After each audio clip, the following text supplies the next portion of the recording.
Okay, good afternoon, everyone. Welcome to this keynote conclusion. My name is Vanessa Erogbogbo, and I work here at ITC as the Chief of the Sustainable and Inclusive Value Chain section. Haven't we had a truly awesome day? I mean, I've been really overwhelmed by the quality and depth of the conversations that I've listened to. Over the weekend, I had envisioned coming in and having an opening session graced by an illustrious head of state, but I was really quite blown away.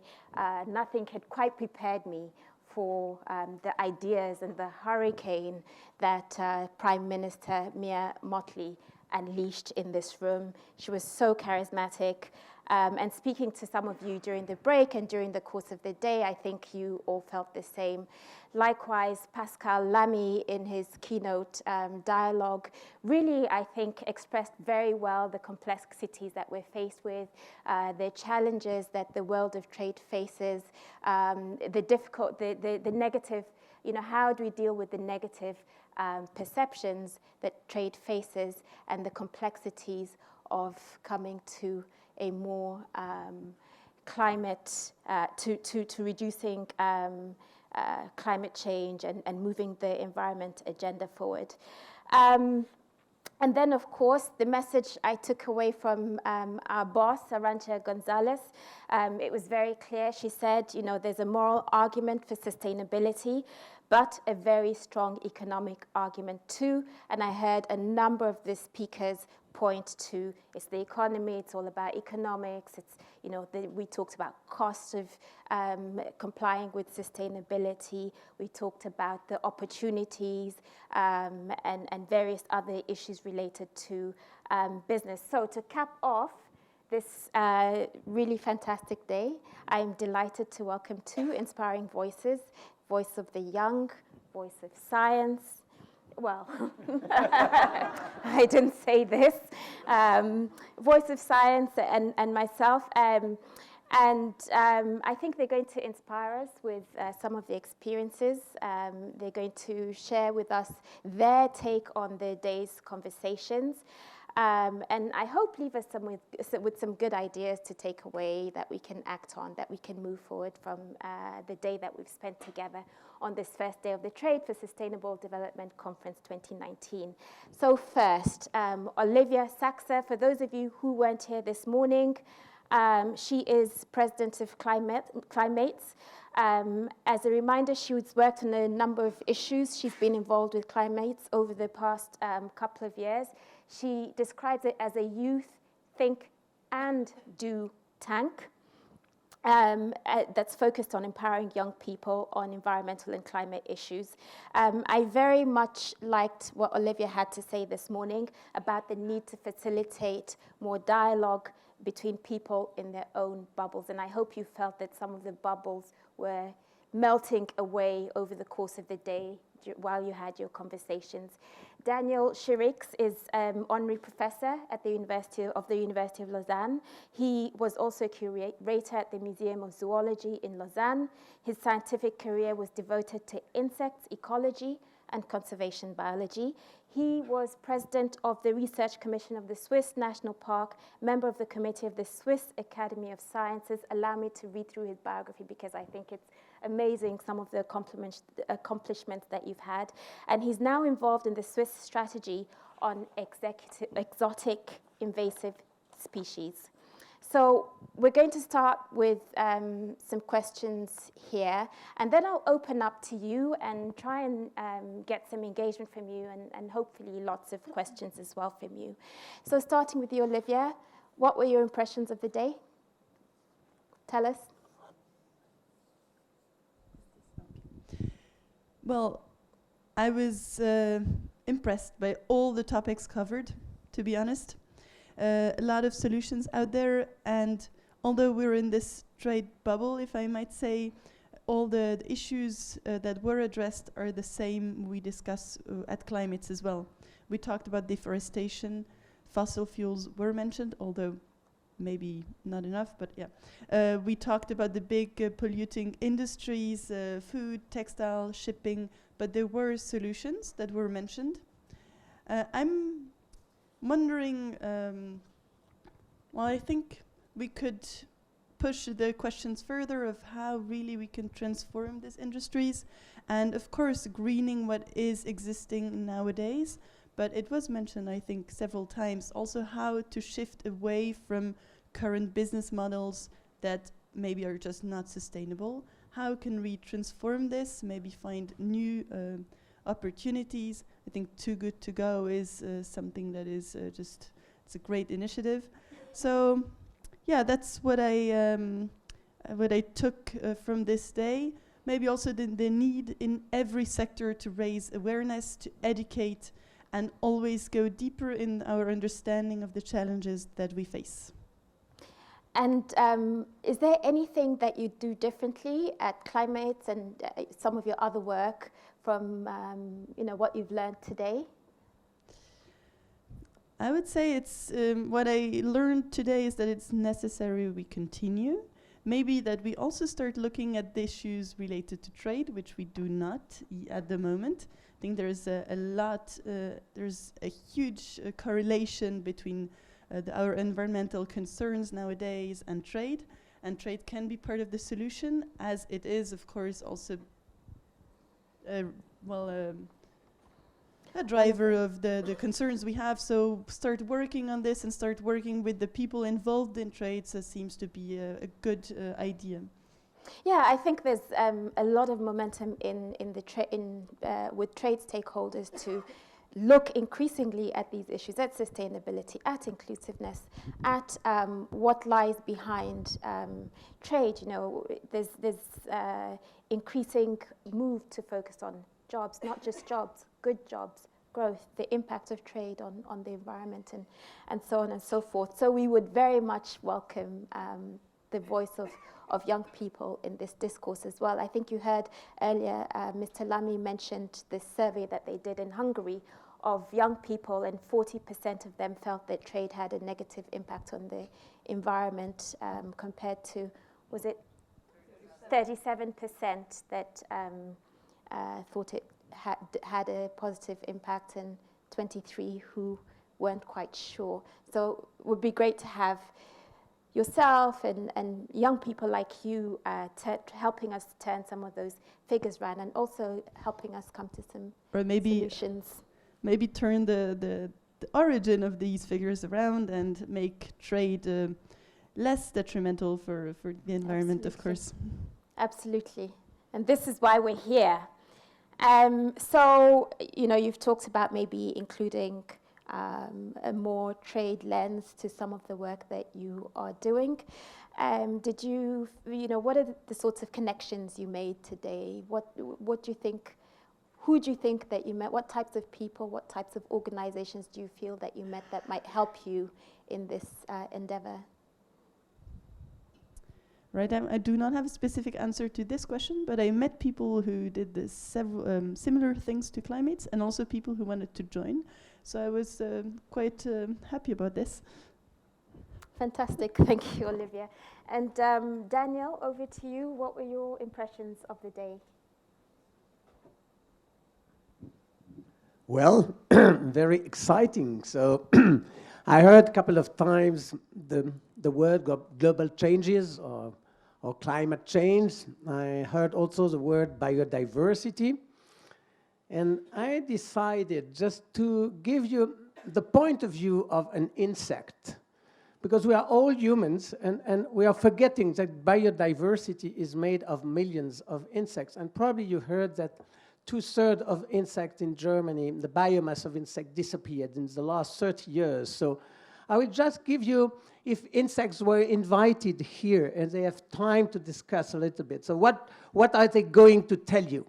That's the first thing they will tell you about resilience, because insects are very important just to give nature resistance. The second thing they will ask you is that without insect, no pollination. As you probably know, the work of honeybees, just pollinating what we are eating, fruits and crops, it's about $2.5 million. They will also speak about ecosystems. So insects are just part of the food in the ecosystem, not probably here, but just outside.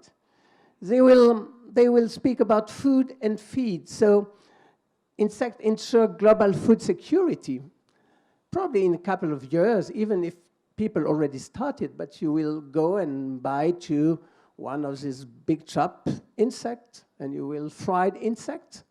Of course, probably a friend from Brazil will rear insects, and we're all eating insects, just a question of time.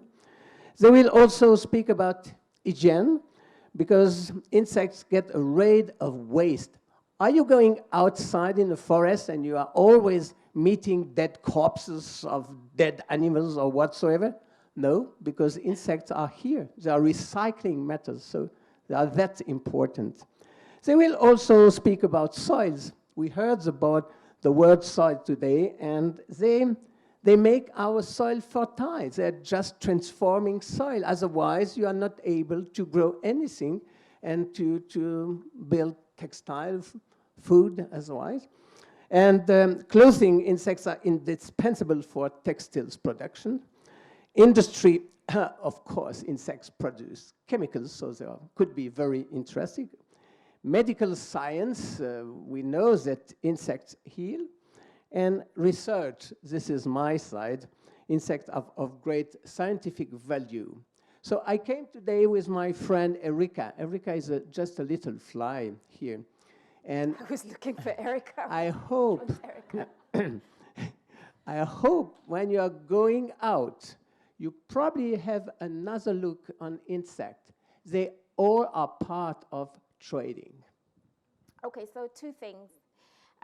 First of all, you know, what you've told us, to me, reminds me of this, I think what you said, Olivia, earlier in the morning about the need for an interdisciplinary approach. I think that was from you. And it couldn't speak advocate better. I couldn't have advocated better for an interdisciplinary approach than you just have in describing the importance of insects to our ecosystem and to our biodiversity. And maybe I won't say the other thing because it's related to, I guess, a parochial term for insects in English, which is bugs. And we often think of insects as bugging us or bugs, but not so much as how important they are to maintaining the ecosystem that we live in. Yes, of course.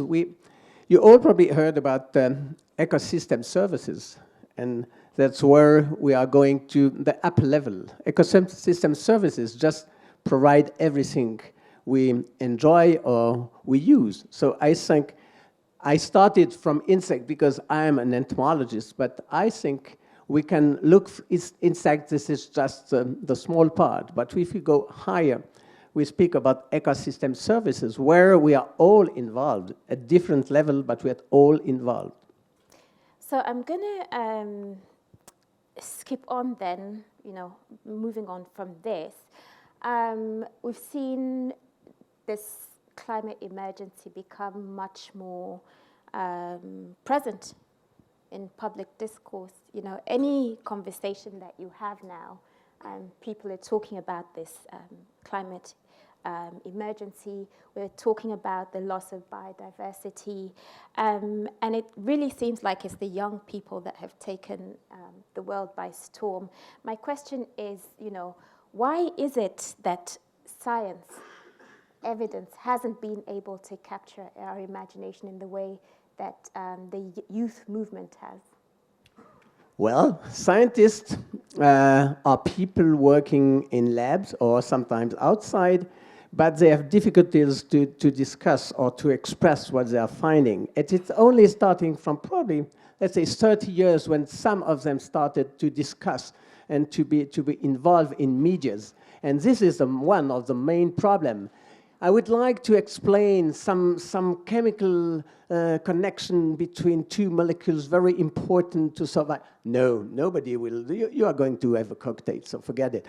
But this is very important, that scientists have been quiet for too long, and they stay too much into their lab with the nose on the door, on the table. So now they really have to move the same way the young are showing us exactly what to do, just to demonstrate or to ask the right questions.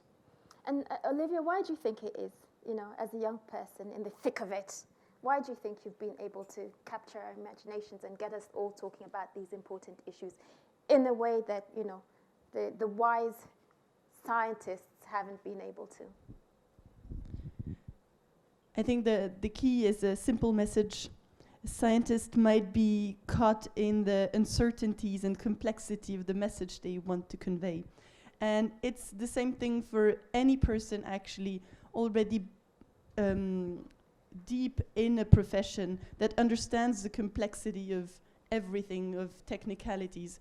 Today we've heard a lot about prices as well, costs, margins, and they're all small obstacles that youth at the moment doesn't take into account, and that is of course the power and the force of the discourse, this will to change.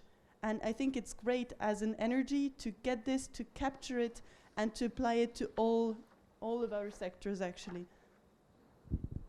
And you know, a theme of the day, we're all here because this is supposed to provide us a platform to exchange, to engage, to build allegiances. I guess one of my questions to you, Daniel, is what sort of allies do you think scientists need to make to really get their voice heard? Okay, it's just to ask the right questions, because there are a lot of questions scientists are working on, but nobody cares. But there are still quite very good questions. I take one example. Trade is very important. It's just moving around the world. It's just very important economically, socially, and so on. But there is one thing very important too, that when you are trading, when you are moving goods from one area to another area, you are sometimes carrying species, plant species, insect species, other animals. And when these animals are arriving in a new country, they are developing, they are becoming what we call invasive species. And suddenly, we can speak of economy, because there is some costs. It could be health problem, could be agricultural problems. And the last news from here, Geneva, is last week we discovered the first tiger mosquitoes in Geneva. Okay, so who will pay for these mosquitoes? So that is good questions. And in some cases, trading probably will bring less money than the cost of the invasive species. For European Union, the cost of invasive species actually is billions of euros. It's not nothing, and you have now to take it into account when you are trading or when you are thinking, what are we doing? Now the scientists and economists have probably to work together, not to stay on both sides saying, no, we have to work together. Okay, so you think economists can be your allies. What about business? What do you think of allegiances with business? Okay, so if business providing money, we will do a lot of things. No, sorry. But you have to think one thing very important, that people doing science are receiving money from the public. Okay, so you cannot kill the public if the public is giving you money. That's a problem. That's a big issue. So probably we have to think a little bit differently. Money will not come from the sky. So the money is still something produced by people. And for example, in Switzerland, we have probably millions of Swiss francs coming from Confederation to give input to research. So you cannot, you have to work with, you cannot work against. So that's something I think quite important for us. I guess, like everything, there's always, they need to find the right balance between, so I guess scientists have always worked in business, researching and developing and innovating, but there's the balance to be found with working with scientists who may be telling business the things that they don't want to hear, and getting them to be alert to those things. And Olivia, speaking of allies, you've done a great job as young people. I know that you do a lot more than activism in your organization. But how, speaking of the youth movement, how do you think we can bottle up that energy to move it from activism to more solutions? I'm not sure how to bottle up this energy. To be honest, it's a question that even environmental associations are wondering about. It's an energy that is there, and then each individual in this movement can or not join another force or go into another direction. And I think the force of this movement is to have a huge awareness-raising impact and a mobilizing impact that has no precedent in terms of environmental mobilization.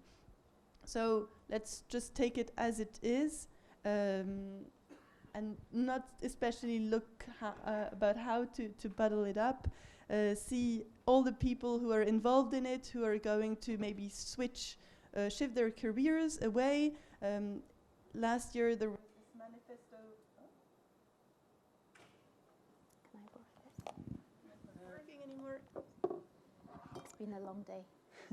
So there was this manifesto for an ecological awakening that several, I think more than 100,000 students signed in France, and they pledged not to work for companies that would have detrimental effects on the climate or biodiversity. And I think this movement is awakening a lot of people that can make choices in their life that can have a huge impact through their professional careers, individual choices, or trying to push to move their organizations towards more sustainability. I think it's going to be really exciting to see how this movement evolves and matures in developing countries as well, in Asia, in China, in Africa, in Latin America, in the West. I think it's going to be a really interesting time to see how the movement evolves. So I'm conscious we only have a few more minutes. I'm going to take one question. Matthew. You were quick, you were ready. I don't have a microphone, I just ask it from here. So I have one question, which is because, first, thank you so much for your interventions, Olivia, Danielle, this is fantastic. You spoke about scientific community working on their computer labs, not being too eloquent about their research. You speak about communicating the message, and that's where the youth have done so well in the past months and years. My question is just from a quote from Einstein. Einstein saying, everything should be made as simple as possible, but not simpler. So I read the danger of having too simplistic messages. So what do you think about it? Okay. Where should we start? Should we start with, let's start with Daniel, because I'm going to... Well, this is a very important question, so I have no real answers. The first thing is, of course, you should be trained to be able to communicate. As far as I'm concerned, people here were very good in communicating today because I understand most of the thing, not everything, but most of the thing. But scientists are not really trained to communicate. And if it's exactly what you said. If you said, okay, I can change it, so make it a little bit simple so people will understand. You are just going down and in something nobody will understand you. So I think scientists should work hard, not only in their lab, but would hark and learn the way how to communicate.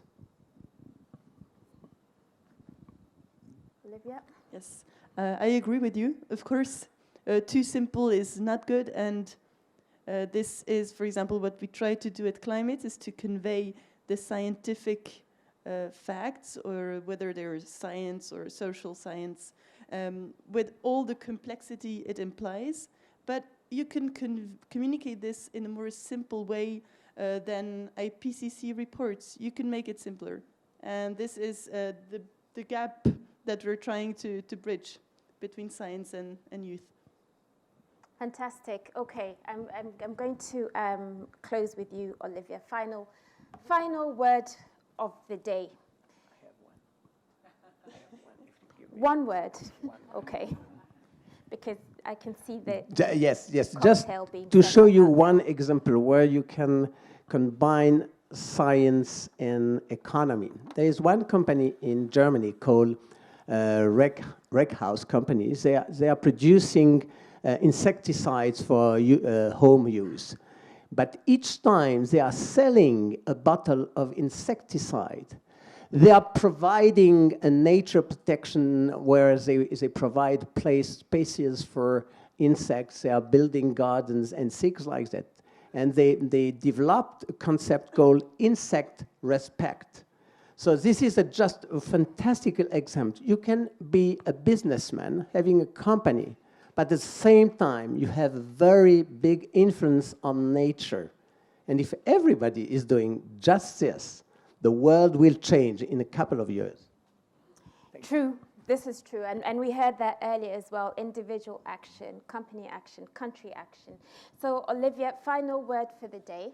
If you were the president of the world, the boss of everything, what 2 or 3 things would you instruct us to do coming out of this day from everything that you've heard, people you've spoken to?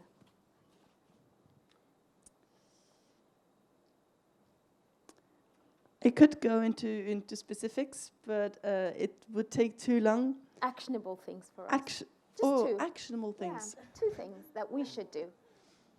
All right, I liked the question that Edward Mungai asked earlier. What do we do? What pledges do we take us now?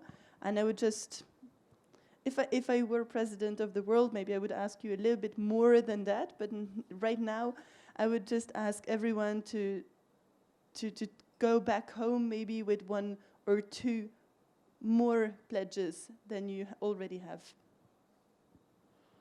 I think that's doable, right? Yeah. Okay, so a final round of applause for our distinguished panel. A big clap as well for the speakers that went before us. And the biggest clap for a wonderful team for putting up this fantastic first day. Florence, right there by the pillar, even leaning by the pillar, leading the charge. Thank you so much for organizing such a fantastic